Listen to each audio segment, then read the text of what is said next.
বিসমিল্লাহির রহমানির রহিম।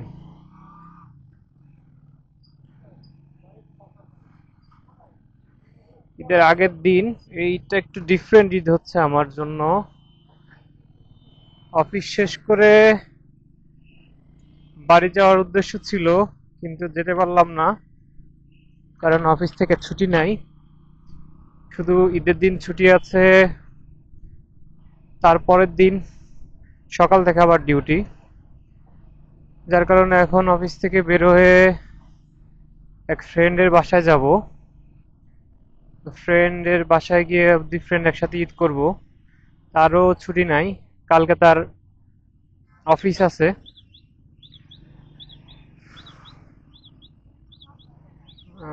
যাব হচ্ছে হলো, আমি আছি এখন যাত্রাবাড়ির কাজলার মোড়। এখান থেকে যাব হাসনাবাদ, বেশি দূর না, অল্প অল্প একটু জায়গা। তো রেগুলার সময় এই রোডটাতে এত পরিমাণ জ্যাম থাকে, কল্পনার বাইরে। মানে চিন্তাও করতে পারবেন না এই সময়টাতে এই পুরো রাস্তাটা জ্যাম থাকে। কারণ এই পাশটা হচ্ছে হলো পুরাটা আড়ত। যাত্রাবাড়ি যে আড়তটা, সবচেয়ে বড় আড়ত। এই যে পাশটাতে যে দেখতে পাচ্ছেন তরমুজের আড়ত, এই যে এখানে তরমুজ তরমুজ রয়েছে। আর ওই সাইডটাতে আপনার কাঁচা কাঁচা সবজি, ভিতরে হচ্ছে হলো মাছ, এগুলো সব এখানেই। সবচেয়ে বড় আড়তের ইটা হয় এখানে। তো যার কারণে রাত যতই গভীর হয়, তত এই রুটের ব্যস্ততা বাড়ে।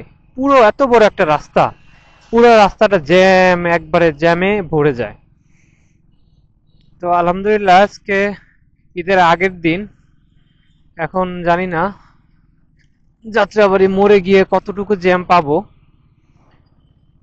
আহ, বলতে বলতে তবুও একটু মনে হয় জ্যামের মধ্যে পড়ে গেলাম। দেখি এখানে কতটুকু আটকায়, কারণ যাত্রাবাড়ি এই মোড় থেকে আপনার ওইদিকে সোজা যাচ্ছে পদ্মা সেতুর দিকে, বাম দিকে যাচ্ছে চিটাগং রোড, কুমিল্লা চিটাগং।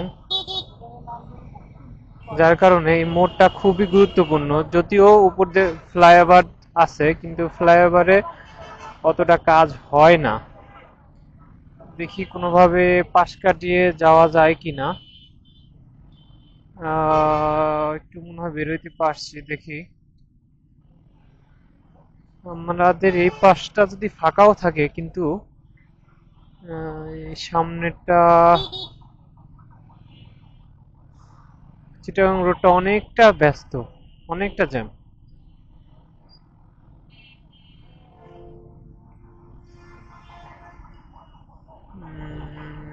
দেখা যাক। এখানে সিগন্যাল রয়েছে, দেখি। ও আচ্ছা, তাহলে এই রোডটা ছাড়ছে।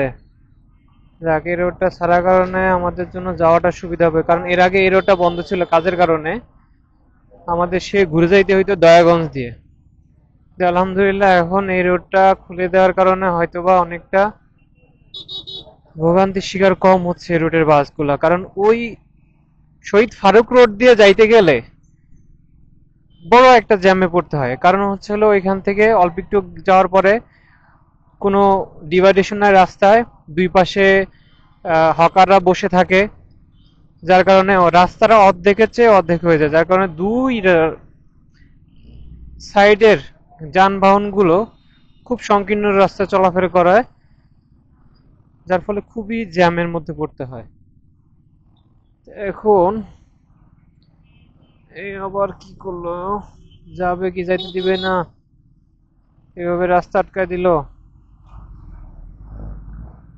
ভাই যাইতে দেন। আচ্ছা, এখনো মানুষ অনেক ঘরমুখী, কারণ আজকে 29তম রোজা শেষ হইল।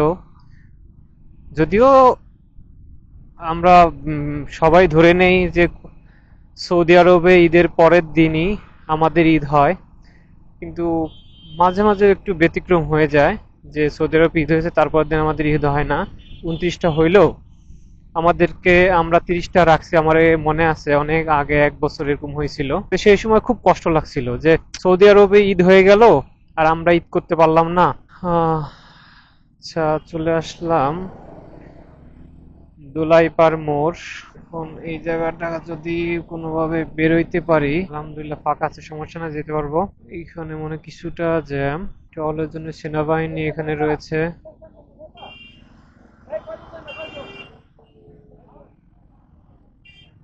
কোনোভাবে এইবার এবার অনেকটা প্রশাসনের তৎপরতা লক্ষ্য করা যাচ্ছে এই ঈদের মধ্যে। আমরা দেখতে পেয়েছি সামাজিক যোগাযোগ মাধ্যমে ম্যাজিস্ট্রেটরা খুবই অ্যাক্টিভ ছিলেন। ওনারা বিভিন্নভাবে বিভিন্ন বাস রুটে গিয়ে বিভিন্ন যে কাউন্টারগুলো আছে সেখানে গিয়ে সরাসরি ভিজিট করে যেন যাত্রীদের ভোগান্তি না হয় এবং বেশি ভাড়া কাটে, এইগুলো খুবই তদারকি করছিলেন। আমি দেখলাম, আজকেও দেখলাম যে 500 টাকার ভাড়া 700 টাকা নেওয়ার কারণে ইউনিক বাসের কাউন্টারকে দেখলাম যে 50,000 টাকা জরিমানা করলো। এক্সপ্রেসওয়েতে উঠে গেলাম। এই পথ দিয়ে আমার বাড়ি যেতে হয়, কিন্তু দুঃখের বিষয় হলো এই পথ দিয়ে আমি বেশি দূর যাব না। অল্প অল্প, আর মাত্র কয় কিলো, 3 কিলো যাওয়ার পরে আমার পথ শেষ হয়ে যাবে এই পথে। ইনশাল্লাহ ঈদুল আজহা বাড়িতে যাব, বাবা মার সাথে ঈদ করব। সবচেয়ে বেশি কষ্ট লাগতেছে আমার 2টা ছোট ছোট ভাগ্না ভাগ্নি আছে, ওদের জন্য। কারণ ওরা সব সময় অপেক্ষায় থাকে যে মামা কখন আসবে। ওরা তো মনে করছে যে মামা আসবে, কিন্তু মামা তো আসবে না, ওরা তো অত কিছু বুঝে না। ওদেরকে আসলে খুব মিস করছি, খুবই মিস করছি। ঈদের জন্য সুন্দরভাবে সাজানো হয়েছে, দেখেন প্রত্যেকটা মার্কেট গুলা খুব সুন্দরভাবে সাজানো হয়েছে। এইখানকার পথগুলো আমি ভালো মতন চিনি না, তবে একটু, আচ্ছা আমাদের নদী পার হইতে হবে আগে। নদী ব্রিজটা পার হওয়ার পরে তারপর আমাদের বামে ঢুকবো। এখন বামে ঢুকলে আমি চলে যাব নারায়ণগঞ্জে। এর আগের দিন খুবই,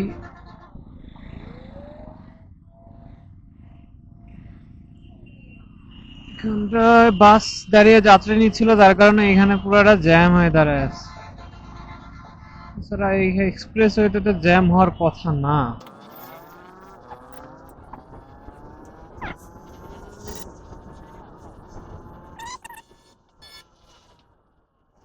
বুড়িগঙ্গা সেতু পার হচ্ছি ইনশাল্লাহ। দেখি কালকা যদি সময় পাই পদ্মা সেতু একটা ঘুরে আসবো ওই দিক থেকে। মানুষ এই বাইকে করেই নারীর টানে বাড়ি যাচ্ছে।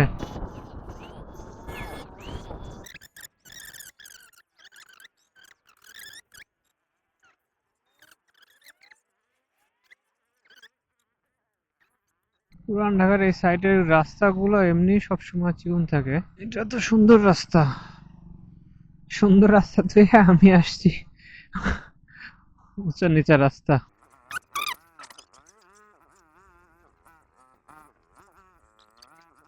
লোকেশন তো এটাই দেখাচ্ছে। আমি তো তোমার লোকেশন বরাবর একবারে বাসার সামনে নেই। বাসার সামনে না, কোন বাসার সামনে জানি না। লোকেশন একবার তোমার লোকেশন দেখে দিছো, আমি সেই জায়গায় দাঁড়ায় আছি। ওই যে পাকা রাস্তাটা যেখানে শেষ হলো, পাকা রাস্তা শেষ হওয়ার পরে আমি তো পাকা রাস্তার পরে একটা শেষ হওয়ার পরে একটা রাস্তা ঢুকছে, কিন্তু আমি তার পরের রাস্তাতে ঢুকছি। বাম দিক দিয়ে ঢুকছো না, পাকা রাস্তা যেখানে শেষ হলো। হ্যাঁ, শেষ হয়েছে, তারপরে একটা রাস্তা, সেটা না ঢুকে তারপরে এটা হ্যাঁ, ঢুকছে আর কি। আল্লাহ, তাহলে একটু সামনে আগে গেছো। আমি তো আবার তোমার রিসিভ করতে সামনে আসছিলাম রোডের দিকে। না, দাঁড়াও, আসতেছি। আমি ওই যে কি পাকা রাস্তাটা যেখানে শেষ হয়েছে না, যে হ্যাঁ কাউরে জিজ্ঞেস করো যে 13 নম্বর রোড কোনটা, 13 নম্বর রোডে 10 নম্বর বাসা। আমি তো 14 নম্বর রোডে মনে হয় ঢুকছি। আচ্ছা ঠিক আছে, তাহলে ও আগেরটা তেরোতে দেখতো। আসো, সামনে আসো, হ্যাঁ ওকে, হ্যাঁ। আচ্ছা ঠিক দেখো আছে। একটা ফাঁকা মাঠ, ফাঁকা মাঠের পরে হ্যাঁ ঢুইকা পূর্ব দিকে আর কি, পূর্ব দিকে ঢুকে দেখো ডান দিকে বাসা। ঠিক আছে। আচ্ছা আসতেছি 2 মিনিট আমি। ওকে, লোকেশনটা এখানে দেখালো কেন?